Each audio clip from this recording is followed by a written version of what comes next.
গল্প মধ্যরাতের পিয়ানো বাদক। যখন ঘুমিয়ে পড়ে পৃথিবী, যখন শেষ হয় জীবনের সমস্ত লেনদেন, যখন নিদারুণ ক্লান্তি এসে গ্রাস করে সমস্ত শরীর, তখনই আলিপুরের মাঝরাতের আকাশে গুমড়ে কাঁদে একটা পিয়ানোর ধ্বনি।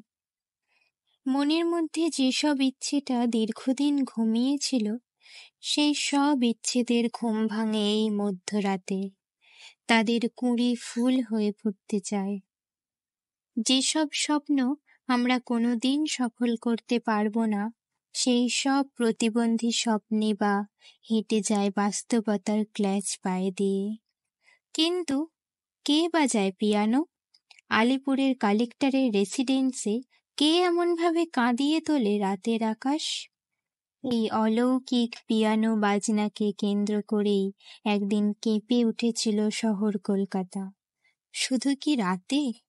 তা নয়, কখনো কখনো নির্জন দুপুরে পিয়ানোর ঝংকারে মন্দ্রিত হয় পরিবেশ। আমরা ক্ষণকালের জন্য ভুলে যাই পৃথিবীর সমস্ত বাস্তবতাকে, যে জীবনকে আমরা ফেলে এসেছি শত সহস্র জন্ম জন্মান্তরের অন্তরালে। সেই জীবন তার সমস্ত হাসি কান্নার হিরে পান্না নিয়ে ক্ষণকালের জন্য বাঙময় হয়ে ওঠে আবার। মনে হয় আরও একবার জন্ম হলে পৃথিবীকে আরও ভালোভাবে ভালোবাসতে পারতাম আমরা। এমনকি পিয়ানোর সেই মধুর সঙ্গীত পৌঁছে যায় প্রেসিডেন্সি জেলের উঁচু পাঁচিল ডিঙিয়ে বিনিদ্র কয়েদিদের কানে। তারাও ভুলে যায় ইহজীবনের সমস্ত যন্ত্রণা। তারা ভাবতে চেষ্টা করে, কোথায় উৎস এই নৈশ সঙ্গীতের? আদি গঙ্গা দিয়ে চলমান যেসব নৌকার মাঝিরা, তাদেরও হৃদয় নিংড়ে দেয় এই পিয়ানোর শব্দ। কে বাজায় পিয়ানো? বাতাসে গুজব ভাসে। অনেকে বলে চাঁদনি রাতে এক অপূর্ব সুন্দরী বিদেশিনী ম্যাজিস্ট্রেটের কুঠি থেকে বেরিয়ে বাতাসে ভেসে ভেসে আদি গঙ্গা পেরিয়ে জেলখানার প্রাচীরের কাছে গিয়ে হাওয়াতে মিশিয়ে যায়। সেই মেম সাহেবই মাঝে মধ্যে বাজায় পিয়ানো। অনেকে বলে আলিপুরের ব্রিজের কাছ থেকে জেলখানা পর্যন্ত টালি নালাটা মোটেই ভালো জায়গা নয়। এককালে এখানে ছিল নির্মম ঠ্যাঙাড়েদের আড্ডা। সুতানুটি থেকে যেসব তীর্থযাত্রীরা যেত কালীঘাটে, তাদের সব লুট করে লাশ ভাসিয়ে দিত খালের জলে। তাদেরই অতৃপ্ত আত্মা ঘুরে ঘুরে গুমড়ে কেঁদে মরে।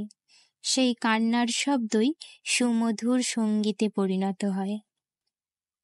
সেটা ছিল 1926 সাল। 24 পরগনার কালেক্টর ছিলেন উইলিয়াম মেকলিন থ্যাকারে। তখন বাংলায় চলছে স্বদেশী আন্দোলনের জোয়ার। সন্ত্রাসবাদের আগুন শিখা জ্বলে উঠছে এখানে ওখানে। দুই সাংবাদিক এক লেখককে সঙ্গে করে দেখা করলেন সাহেবের সাথে। কেননা ইতিমধ্যেই গুজব উঠেছে যে বাংলা থেকেই পিয়ানোর শব্দ ভেসে আসছে। এই ব্যাপারে প্রশ্ন করতেই রাগে থমথমে হয়ে উঠল থ্যাকারের মুখ। তিনি খণ্ডন করলেন সমস্ত যুক্তি।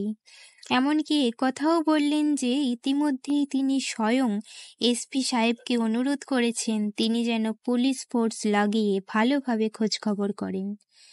কিন্তু লেখক ভদ্রলোকের মরিয়া অনুরোধে অবশেষে মিস্টার থ্যাকার মিসেস গ্ল্যাডিংস নামের এক মাঝবয়সী মহিলাকে সামনে এনে হাজির করেছিলেন। পিয়ানোর এই রহস্যময় বাজনা সম্পর্কে ওই ভদ্রমহিলা একটি ব্যক্তিগত অভিজ্ঞতা লিপিবদ্ধ করেছিলেন। আর যিনি তার অভিজ্ঞতা থেকে পুরনো কলকাতার হানাবাড়ি সম্পর্কে একটি বই লেখেন, তার নাম হল AFM আব্দুল আলী। প্রায় 20 বছর ধরে এই বইটি লিখেছিলেন তিনি। 1926 সালে মিসেস গ্ল্যাডিংসের সাথে তার প্রথম দেখা হয়েছিল।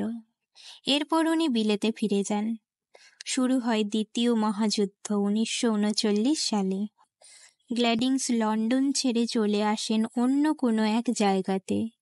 সেখানেই তিনি জানতে পারেন পিয়ানো রহস্যের কথা। 1945 সালে বৃদ্ধা মিসেস গ্ল্যাডিংসকে আবার কলকাতায় আসতে হয়েছিল তার মেয়ের সাথে দেখা করার জন্যে। পিয়ানোর ওই ভৌতিক সঙ্গীতের রহস্যের আড়ালে যে বেদনাদায়ক ঘটনাটি আছে সেটি লেখককে জানাবার বাসনা তার মনের মধ্যে প্রবল হয়ে ওঠে। অনেক কষ্ট করে তিনি আবার আলী সাহেবের সাথে যোগাযোগ করেন আর পিয়ানোর রহস্যময় কাহিনীর উদ্ঘাটন করেন। এবার আমরা 1926 সালে মিসেস গ্ল্যাডিংসের বক্তব্য তার নিজেরই জবাবনীতে প্রবেশন করতে চলেছি। 3 বছর আগে গভর্নেসের চাকরি নিয়ে এখানে চলে এসেছি আমি। ম্যাজিস্ট্রেট সাহেবের এই বাংলোটির চারপাশের পরিবেশ আমার খুবই ভালো লাগে। চারিদিকে উঁচু প্রাচীর ঘেরা বিশাল এই দোতলা বাড়ির সামনে সবুজ ঘাসে ঢাকা লন, দুদিকে সারি সারি আম আর লিচুর গাছ। বাঁদিকের বাউন্ডারি ওয়ালের গা ঘেঁষে বয়ে চলেছে টালির নালা। জোয়ারের সময় যখন জল ফুলে ওঠে তখন কোয়ার্টারের গায়েও আমরা জলের ছপ ছপ শব্দ শুনতে পাই। ডান দিকে পাহাড়ের মতো উঁচু জেলখানার প্রাচীর। চারিদিকটা খুবই শান্ত আর নিরিবিলি, এক অপার্থিব নৈশব্দের ওড়না ঢাকা। দোতলাতে আমরা 4 জন থাকি, আমি, মিস্টার থ্যাকার, মিসেস থ্যাকার এবং তার 4 বছরের ছেলে রবার্ট, যাকে দেখাশোনার জন্যই আমি এখানে এসেছি। একতলাতে কুক, বাটলার, খিদমতগার, চাপরাশি, বরকন্দাজ মিলিয়ে প্রায় জনা 10 লোক থাকে। নিচের বড় হল ঘরের পাশে একটা ছোট্ট ঘর সব সময় তালা দেওয়া থাকে। এই প্রশ্নে উত্তর মিসেস থ্যাকার বলেছিলেন ওটা নাকি সব সময় আজে বাজে জিনিসপত্রের ঠাসা, ওটা নাকি একটা গোডাউন হয়ে গেছে। কিন্তু আমি অবাক হয়ে লক্ষ্য করতাম যখনই আমি ওই বন্ধ ঘরের কথা বলতাম মিসেস থ্যাকার খুব বিরক্ত হতেন। ওই ঘরে কি আছে সে না জেনে অবধি ঘুম হবে না আমার। সে রাতটার কথা আমার বেশ মনে আছে। হঠাৎ মধ্যরাতে ঘুম ভেঙে গিয়েছিল আমার। চাঁদের আলোর বন্যা এসে পরিপ্লাবিত করেছে চারপাশ। দেবদারু বিথি আর শিরীষ গাছের নিচে আলো ছায়ার কাটাকুটি খেলা চলছে। কৃষ্ণচূড়ার ঝিরঝিরি পাতার মধ্যে চাঁদের নীলাজ জ্যোৎস্না এসে ফুলকারি ছবির সৃষ্টি করেছে। চাঁদের আলো বুকে নিয়ে বলে চলেছে টালি নালার জলরাশি। মনে হচ্ছে আমি যেন সত্যি সত্যি স্বপ্নের একটা অদ্ভুত রাজত্বের মধ্যে পা রেখেছি। তারপর একটা আশ্চর্য ঘটনা ঘটে গেল আমার চোখের সামনে। এতক্ষণ যে চাঁদের জ্যোৎস্নাকে অনন্ত স্বর্গের বার্তাবাহিকা বলে মনে হচ্ছিল, পরক্ষণে মনে হলো তা অশুভের প্রতীক। কেননা যখন আমি এমনভাবেই স্নান করছিলাম জ্যোৎস্নার অনন্ত ধারায়, তখনই এক মানুষের বুক চাপা অস্ফুষ্ট কান্নার ধ্বনি আমার কানে ভেসে আসে। মনে হয় কে যেন তার সমস্ত শোক উথলে দিয়েছে ওই দিগন্ত বিস্তারী কান্নার মধ্যে। কাঠের সিঁড়ি দিয়ে নিঃশব্দে নেমেছিলাম আমি। কেউ তো কোথাও জেগে নেই, তাহলে এমন করে প্রাণ আকুল করা শব্দে কাঁদছে কে? দাঁড়িয়েছিলাম আবছা অন্ধকারে। মনে হলো ওই বন্ধ ঘরের ভেতর থেকেই ভেসে আসছে কান্নাটা। কি হোলের মধ্যে চোখ রাখি। ছায়াছায়ী অন্ধকারে টেবিলের মতো কোন একটা আসবাব জড়িয়ে আকুল আর্তস্বরে কেঁদে চলেছে এক রমণী। কে কে ওখানে? চিৎকার করে এই শব্দ কটি উচ্চারণ করতে চেয়েছিলাম আমি। হায় ঈশ্বর, আমার কণ্ঠ রুদ্ধ হয়ে গেছে, আমি চেতনা হারিয়ে গেছি। কিন্তু বোধহয় কিছু একটা শব্দ অস্ফুটে বেরিয়ে এসেছিল আমার মুখ থেকে। কেননা সঙ্গে সঙ্গে বন্ধ হয়ে গেল কান্নার শব্দ। আমার গলার স্বর শুনে বেরিয়ে এসেছিল 2-1 খানসামা। আলো জ্বালিয়ে খুঁজতে থাকে, কিন্তু কোথায়? কারো তো চিহ্ন নেই। অনেকে ভাবলো আমার বোধহয় মাথা খারাপ হয়ে গেছে।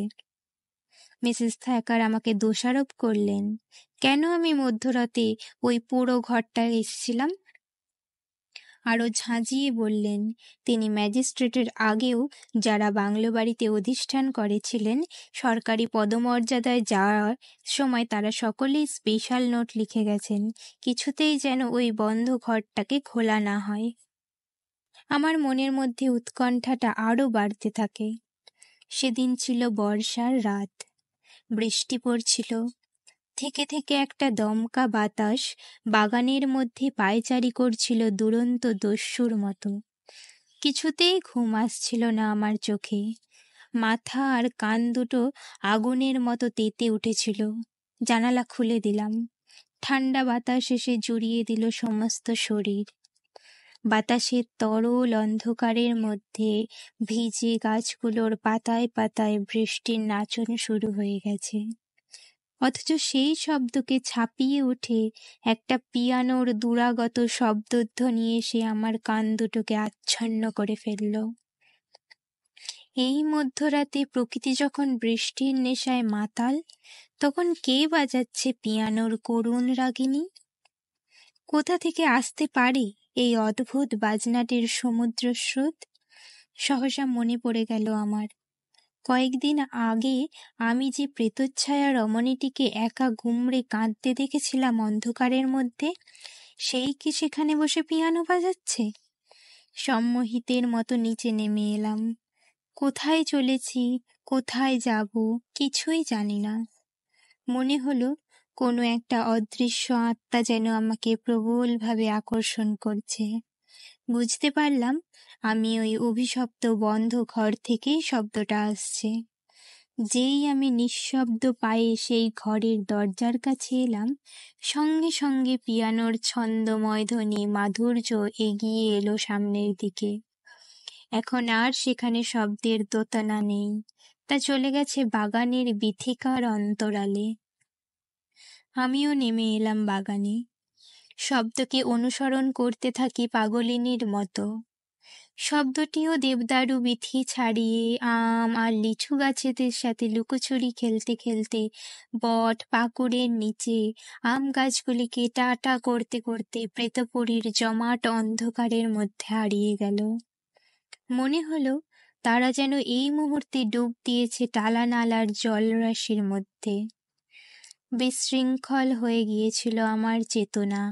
সমস্ত অস্তিত্ব জুড়ে এক সর্বনাশা ভয়ের সুর ঝঙ্কৃত হয়েছিল। তা সত্ত্বেও মনের মধ্যে প্রবল ইচ্ছা আর উৎকণ্ঠা।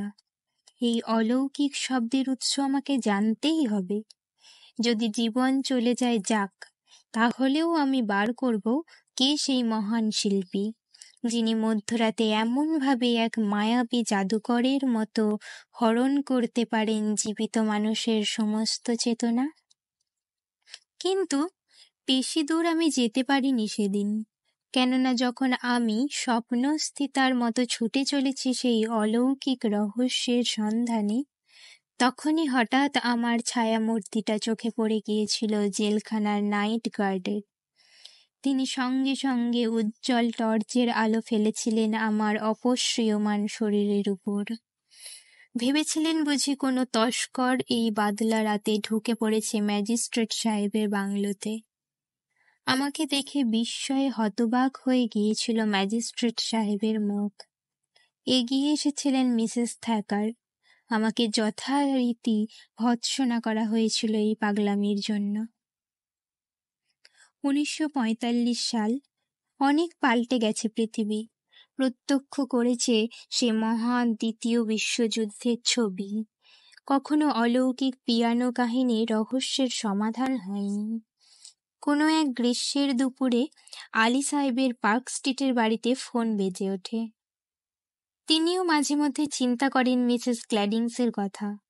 সেই যে দেখা হয়েছিল ভদ্রমহিলার সাথে, আর তো দেখা হলো না। কাহিনীটা অসমাপ্তই পড়ে আছে। Hello, yes, Abdul Ali speaking. Good afternoon, কে? Mrs Gladings. মনে হলো তার হাতের মুঠোর মধ্যে যেন তিনি আকাশের চাঁদকে বন্দি করেছেন। সঙ্গে সঙ্গে বেরিয়ে পড়লেন আলী সাহেব। আলিপুরে বেকার রোডে মিসেস গ্ল্যাডিংসের জামাইয়ের বাড়িতে চলে এলেন তিনি। মিসেস গ্ল্যাডিংস এলেন সামনে। মাথার চুলগুলো কাশফুলের মতো সাদা হয়ে গেছে। এখনো সমস্ত শরীরের মধ্যে একটা আভিজাত্য ধরা আছে। মনে হচ্ছে আজ এমন কোনো কাহিনী মিসেস গ্ল্যাডিংস শোনাবেন যা লেখক হিসাবে আলী সাহেবের অভিজ্ঞতার ভাঁড়ারকে পরিপূর্ণ করবে। ধীরে ধীরে সন্ধ্যা নামছে বেকার স্ট্রিটে। এই মুহূর্তে মিসেস গ্ল্যাডিংস ফিরে গেছেন 20 বছর আগে হারিয়ে যাওয়া মুহূর্তে। চোখ বন্ধ করে তিনি বসে আছেন, শুধু ঠোঁট দুটো কাঁপছে তার। যখন পিয়ানোর রহস্যটা আমার কাছে এক নিশুতি রাতের দুঃস্বপ্ন বলেই মনে হয়েছিল, তখন হঠাৎ অন্ধকারে ভর দিয়ে ফিরে এলো সেটি। একদিন একটা চিঠি পেলাম। সুদূর বাল্যকালের এক বান্ধবী মিসেস এলারটন লিখেছে, লন্ডনে যে কোনো মুহূর্তে বম্বিং হতে পারে। তুমি এখানে আমার কান্ট্রি হাউসে চলে এসো। এখানে খুব নিরাপদে এবং আরামে থাকতে পারবে। বোমার ভয়ে লন্ডন ছেড়ে কোথাও যাওয়া যেতে পারে সে কথা আমি তখন ভেবে দিশেহারা হয়ে পড়েছিলাম। অতএব আমার আমন্ত্রণটা প্রত্যাখ্যান করতে পারলাম না। লন্ডন থেকে অনেক অনেক দূরে আয়ারল্যান্ডের সীমানাতে এক বর্ধিষ্ণু গ্রাম। গ্রামের নাম গ্ল্যামারগানশায়ার। সেখানে মিসেস এলারটন বাড়িতে চলে গেলাম আমি। বাড়ি কম্পাউন্ডে পা দিতেই আমার বান্ধবী এলারটনের উচ্ছ্বসিত কলরব আমার কানে এলো। ফিরে আয়, কতকাল দেখিনি তোকে। বা, এখনো তো তুই আগের মতোই সুন্দরী আছিস। পুরো একটি সপ্তাহ দুই সহেলি মনের সুখে দুঃখের গল্পগুজব করে কাটাতে লাগলাম। প্রহরগুলো অতিক্রান্ত হলো শরৎ আকাশের সাদা তুলোর ভেলা হয়ে। একদিন দুই বন্ধু বেড়াচ্ছিলাম বাগানে। শীতের সকালের হলদে রোদের টোপর পরে সেজে উঠেছে রাশি রাশি ফুলেরা, যেন এক্ষুনি বিয়ে হবে তাদের। সারি সারি ফার্নের ঝিরিঝিরি পাতায় পাতায় ভোরের বাতাস লুকোচুরি খেলা খেলছে। শিশিরে ভিজে গেছে বেগুনি রঙের ক্রিসেনথেমাম। হঠাৎ আমি জানতে চেয়েছিলাম, তোদের বাড়িটা মিডলওয়ার পিরিয়ডের একটি ক্যাসেলের মতো দেখতে কেন রে? আমার এই কথার কোনো জবাব দেয়নি এলারটন, শুধু চোখ দুটো ছড়িয়ে দিয়েছিল চারিদিকে। সত্যি তো, মধ্যযুগের একটা দুর্গের মতো দেখতে এই বাড়িটা। বেশ কিছু টিলার উপর রক্তবর্ণ পাথরের তৈরি। প্রাসাদের চারিদিকে উঁচু পাঁচিল, তার বাইরে জলঙ্গাকীর্ণ ঢালু জমি। মনে হয় একসময় চারিদিকে একটা পুকুর ছিল। কয়েক মুহূর্ত কি চিন্তা করে সে অস্পষ্টে বলে ওঠে, তুই তো জানিস মিস্টার এলারটন ছিলেন ব্যারেনের বংশধর, আর এটা ওদের পৈতৃক সম্পত্তি। আচ্ছা, কতদিনের পুরনো হবে এই বাড়িটা? নেহাত কৌতূহলবশতই জানতে চেয়েছিলাম আমি। বান্ধবী বলে, 200 বছর তো হবেই। তারপর দূরের বিষণ্ণ পাহাড়গুলোর দিকে চোখ মেলে দিয়ে সে আবার বলতে থাকে, জানিস, যখন প্রথম এখানে আসি তখন ভীষণ ভয় হতো আমার। ভয় কেন? সারাদিন তো তোর সাথেই ঘুরে বেড়াই আমি। ভয়ের তেমন কিছু চোখে পড়ল না তো আমার। কোনো কথা বলেনি এলারটন।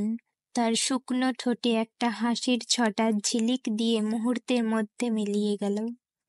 পরক্ষণেই গম্ভীরতা এসে আচ্ছন্ন করে নিল তাকে। সে বলতে থাকে, আজ কি বার রে গ্ল্যাডিংস? কেন? বুধবার। তারিখ 23শে ডিসেম্বর 1939 সাল। কেন তুই সাল তারিখের কথা জানতে চাইছিস কেন? তখন একটা অদম্য কৌতূহল এসে জমা হয়েছে আমার মনের মধ্যে। বান্ধবী বলে, একটু চিন্তা করে, আজ রাতেই তো তিনি আসবেন। আজ রাতে কে আসবে? কার কথা বলছিস তুই? তখন কোনো কথা বলেনি আমার বান্ধবী, বলতে চায়নি কিছু, হয়তো বলার মতো পরিস্থিতিও ছিল না। বলল, তুই তো জানিস ওর মৃত্যুর পর এখানে আমি মাত্র বছরখানেক হলো এসেছি। হ্যাঁ, তুই তো ওদের ব্রিস্টলের বাড়িতে গিয়েছিলি। তাই তো এ বাড়ি হালচালের বিষয়ে কিছুই জানি না আমি। এটা তো 1939 সাল। আজকে 10 বছর পূর্তি হলো। আজ রাতে উনি নিশ্চয়ই আসবেন। গ্ল্যামারগানশায়ারের সেই জঙ্গলাকীর্ণ প্রাসাদে ধীরে ধীরে রাত নামছে। আমার বুকের মধ্যে একটা অস্পষ্ট আর্তনাদ শুনতে পাচ্ছি আমি। একবার ভাবলাম এমনভাবে বান্ধবীর ডাকে সাড়া না দিলেই ভালো হতো। জানালার কাঁচের সারসিতে চোখ রেখে আমরা দুই প্রৌঢ়া আকুল আগ্রহে অপেক্ষা করছি। কাকজ্যোৎস্নাতে সারি বেঁধে দাঁড়িয়ে থাকা বাড়িগুলোকে মনে হচ্ছে এক একটা কবরের মতো। ইউক্যালিপটাসের মধ্যে দিয়ে বয়ে যাচ্ছে কান্না ভেজা বাতাসের আর্তনাদ। হঠাৎ যেন কোথা থেকে শোনা গেল কি একটা অলৌকিক শব্দ। প্রকোষ্ঠে বিনিদ্র দুই প্রৌঢ়াকে বিস্মিত এবং হতবাক করে ঘন কুয়াশার মধ্যে চেয়ে থাকা উক গাছের আড়াল থেকে উঠে দাঁড়ালো ঘোড়ার পিঠে চড়া এক বলিষ্ঠ ছায়ামূর্তি। তার সমস্ত আচরণের মধ্যে রাজকীয় ভঙ্গিমার ছাপ। একটু বাদেই এখানে ওখানে একটি দুটি করে অনেকগুলি মশাল জ্বলে উঠতে থাকে। দেখতে পাই আমি সেখানে অসংখ্য মানুষ জমেছে। ছায়াছবির এক বিশাল জটলার মধ্যে সেই মিছিল এগিয়ে চলেছে। এরা কারা? জিজ্ঞাসা করলাম আমি। বান্ধবী বলে, 10 বছর পর পর এই দিনটিতে তিনি দেখা দেন তার পাত্র মিত্র সমেত। আমার স্বামী আমাকে কিছুই বলে যাননি।